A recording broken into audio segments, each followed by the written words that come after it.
Պարոն Գրիգորյան, այսօր կրկին այստեղ եք, ինչ խորհուրդով եք, ինչ խորհուրդ ունի Հարցազրույց չեմ տալիս, Ժորժ ջան։ Ընդունում եք, շարունակում եք ընդունել, որ կարգալույս եղած քահանան խորան բարձրանալու, պատարագ մատուցելու։ Կարգալույսը կարգալույս չի կարող անել։ Ձեզ համար կուրք է Ժորժ ջան, ոնց որ գիտեք ոնց որ դուք են հարսանիքին մի մարդ լինում, որ ամբողջ հարսանիքը ոնց որ փորձում հարամ անա, ոնց որ դու ես պրակտիկան եք որդեգրել, հիմա հարցազրույց չեմ ուզում տալ։ Որպես քրիստոնյա ձեզ համար ընդունել է մեր քրիստոնեությունը իմ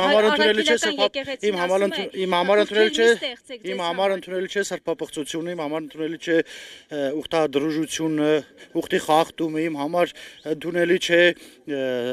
հոգևորականը սիրեկաններ ունենալ, իմ համար ընդունելու չէ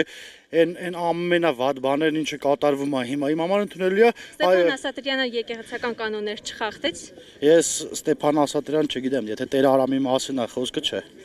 այսքանը կասեմ